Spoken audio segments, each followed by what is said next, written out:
तर भाजप प्रवक्ते केशव उपाध्याय यांनी आगामी निवडणुकीवरून पुन्हा एकदा उद्धव ठाकरेंवर टीका केली आहे। त्यांनी काय टीका केली आहे ते ट्विट पाहूयात। सर्वसामान्य मुंबईकर निवड करतो ती घोषणांची नाही, तो निवड करतो अनुभवाची, परिणामांची आणि भविष्याची। ज्यांनी मेट्रो आणली, प्रवास सुखकर केला ते देवेंद्रजी आणि ज्यांनी मेट्रो अडवली ते उद्धव ठाकरे। ज्यांनी कोस्टल रोड सारखा विकास प्रकल्प उभे केले ते देवेंद्रजी आणि ज्यांच्या काळात दर पावसाळ्यात मुंबई खड्ड्यात बुडाली ते ठाकरे। मुंबईकर भावनांवर नाही, विकासावर, सुरक्षितेवर आणि भविष्यासाठी मतदान करतो।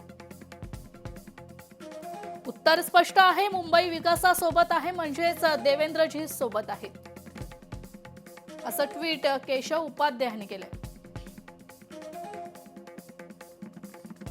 बातमी आहे कोल्हापुरातून। कोल्हापूर पालिका निवडणुकीसाठी आतापर्यंत 199 अर्ज दाखल करण्यात आलेत।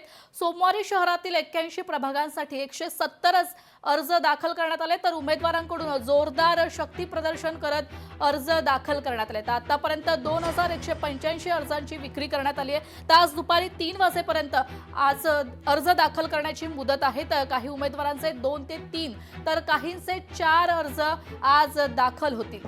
आज अर्ज दाखल करण्याचा शेवटचा दिवस आहे। तर काही उमेदवारांचे 2 ते 3 तर काहींचे 4 अर्ज आज दाखल होतील।